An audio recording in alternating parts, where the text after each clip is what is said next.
के साथ काशी ज्वेलर्स के मैनेजिंग पार्टनर श्रेयांश कपूर जुड़ चुके हैं। श्रेयांश, गोल्ड में मुनाफा वसूली आएगी, आप कहेंगे ये रिटेल मार्केट्स के लिए अच्छा है? एक्चुअली नमस्कार मनीषा जी। जैसे लास्ट टाइम हम लोग की बात हो रही थी एंड फिर उसके बाद फिर गोल्ड ने तेजी पकड़ ली, 1,02,000 रुपये पहुंच गया है गोल्ड फिर से। And for the retail market is not a very good sign, I will be very honest. इसमें मोस्टली क्या होता है कि जो हमारे बहुत सारे कस्टमर्स हैं वो ज्वेलरी अपनी पुरानी निकालते हैं, बेचते हैं और उससे अपना फायदा निकालते हैं। Also sale gets affected because जिनकी भी गर्मियों की सालक चल रही है तो उसमें जो शादियां होनी थी उसकी जो बाइंग इफेक्ट होती है बिकॉज सबके बजट डिस्टर्ब होते हैं। बट जो शॉर्ट टर्म गेन करना चाहते हैं उनके लिए ये अच्छा मौका था, जिन्होंने कि आप समझिए 90,000 पे गोल्ड लिया था और आज 1 लाख के ऊपर में बेच रहे हैं, तो एक अच्छा उनको प्रॉफिट मार्जिन मिल जाता है। हम्म। श्रेयांश, जितने लोगों ने नीचे में शायद 2400 2500 में 3000 में लिया होगा, उनकी तादाद ज्यादा होगी जिन लोगों ने as of now current levels 3400 3500 पे लिया। I have never seen so many people coming and selling. मैंने इतने हम्म। 25 साल की अपनी हिस्ट्री में नहीं देखा है कि इतने सारे कस्टमर्स अपना पुराना सोना, पुरानी ज्वेलरी निकाल के इनकैश कर रहे हैं और उसको यूज कर रहे हैं अपने बाकी चीजों में। तो this is first time ever I have ever seen huge hmm. Spike. क्योंकि नॉर्मली एक ज्वेलर के लिए 5 से 7% रिटर्न आता था, मतलब लोग रिटर्न करते थे अगर परसेंटेज की बात करें ओल्ड ज्वेलरी, बट इस बार is about 25%। So what I am trying to say कि अगर एक दिन का सेल 100 पीसेस का है तो 25% उसमें से लोग रिटर्न कर रहे हैं पुरानी ज्वेलरी और उससे मुनाफा निकाल रहे हैं। पर लोग 25% लोग बेच रहे हैं या एक्सचेंज कर रहे हैं Shreyansh? Both are happening but lot of people are in cashing also. क्योंकि देखिए एक फायदा कस्टमर को ये मिला है कि जिनको भी ज्वेलरी खरीदनी है उनका पुराना सोना भी इतनी ज्यादा वैल्यू का है कि उनको बहुत अच्छे दाम मिल रहे हैं और उससे उनको सिर्फ डिफरेंस का पैसा देना पड़ता है। कई बार तो हमें ही उनको पैसा देना पड़ता है बिकॉज उनकी वैल्यू ज्यादा आती है। And people get a great delight in it because उनको लगता था कि उन्होंने सोना और काफी कम दाम पे लोगों ने सोना खरीदा रहा है। और आपको पता है कि नारी धन के हिसाब से मैक्सिमम लोगों के घरों में सोना है, ज्वेलरी है जो लोग बुरे वक्त के लिए बचा के रखते थे, तो कई लोग उसको भी यूज कर रहे हैं नई ज्वेलरी को खरीदने में। श्रेयांश, तो जैसे अजय भी कह रहे हैं और जिस तरह की रिपोर्ट्स भी आ रही हैं कि एज ऑफ नाउ सोने ने थोड़ा सा टॉप यहाँ पर बना लिया है।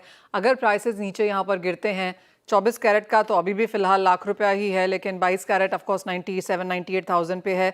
अगर प्राइसेस में मुनाफा वसूली आती है यहाँ से 4-5-7 हज़ार रुपए की, आप बायर्स को लौटता हुआ देखते हैं मार्केट में फिर से? So for market I would say कि वी नीड स्टेबिलिटी। जो मैं हमेशा एक बात बोलता हूँ कि स्टेबिलिटी जब तक नहीं आएगी कस्टमर वापस नहीं आता है मार्केट में। बहुत तेजी से उतार चढ़ाव अभी भी जो ईरान और इसराइल की जो वॉर हो रही है उसकी वजह से अगेन अनसर्टेनिटी हो गई है मार्केट में। ऑल्दो फेड ने अपना रेट स्टेबल रखा है तो वो एक अच्छी चीज है, बट देन इतनी सब चीजें न्यूज आती हैं रोज और कस्टमर उससे विचलित होता है, डिस्टर्ब होता है और उसके बाद कंफ्यूज हो जाता है, to be honest. And that's when it creates a problem for buying and selling both. Shreyansh, second half of this year में क्या सेंस है अब यहाँ पर, क्योंकि हमेशा जो लास्ट 2 क्वार्टर्स होते हैं कैलेंडर ईयर के, हम वहां पर एक बाइंग आता हुआ देखते हैं। Right. So as you would be aware, India में मेन बाइंग अपनी अगस्त से चालू होगी जब Rakshabandhan is the first festival जो हम लोग सेलिब्रेट करते हैं। और उसके बाद से आगे नवरात्र का सीजन है, दिवाली है, तो obviously we are looking at the gold to go up because of the high demand which will come in naturally. और लॉट आजकल मैं ये भी देख रहा हूँ कि कई लोग बिल्कुल लास्ट तक रुक जाते हैं ज्वेलरी खरीदने के लिए, क्योंकि हम्म। उनको ये नहीं पता होता रेट कब गिरेगा और जरा सा भी रेट में अगर एकदम से उतार आता है तो वो आ जाते हैं खरीदने के लिए। And this will happen more in the I think in the आर अगस्त वाला जो क्वार्टर होगा उसमें मुझे ज्यादा लग रहा है कि डिमांड भी आएगी और रेट भी बढ़ेगा। हम्म। श्रेयांश, कोई नंबर्स पुट इन आउट कर रहे हैं आप कि किस तरह की डिमांड हम बढ़ता हुआ देख सकते हैं, कि या फिर जिस तरह की अनसर्टेनिटी मार्केट्स में है, ये एज ऑफ नाउ कैलकुलेट करना मुश्किल है? So last time also I was talking कि 3400 का डॉलर रेट का तक जाना चाहिए and we are already at 3360 as we are talking. So we are pretty much at the peak at that time. The only thing to add कि because of this uncertainty तो चीजें उतनी predictable नहीं हो पाती हैं कि आप एग्जैक्टली कैसे प्रिडिक्ट कर पाएंगे कि रियल फ्यूचर क्या है। But as soon as all of this gets normalized, I do see a dip also, a big dip coming, maybe down to a 3100 level also. Hmm.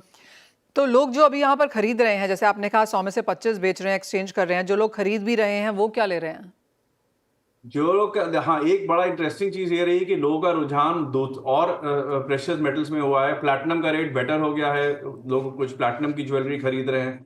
I am also seeing lot of people buying diamond jewellery, थोड़ी fusion jewellery जिसमें जरा सा diamond और थोड़ा पोल्की होता है, जिसमें gold की मात्रा कम होती है, उस पे लोगों का रुझान आ रहा है। तो I am seeing lot of people converting जो प्योर गोल्ड से हट के जो से ये वाली जो फ्यूजन और mix precious metals, gemstones, diamonds, even platinum पे लोग खरीद रहे हैं ज्यादा। Interesting. Of course platinum, diamond, silver, polki ये सारा कुछ यहाँ पर बेटर कर रहे हैं, जहाँ पर गोल्ड कम यूज़ होता है या फिर कम मात्रा में या कम कैरेटेज में यूज़ होता है। श्रेयांश एज ऑलवेज बहुत शुक्रिया साथ जुड़ने के लिए और वो वैल्यू ऐड करने के लिए कि क्या किस तरह का ट्रेंड हम इंडियन मार्केट्स में इन प्राइसेस को रिएक्ट करता हुआ देख रहे हैं। मिलिए तो बात हुई ऑफ कोर्स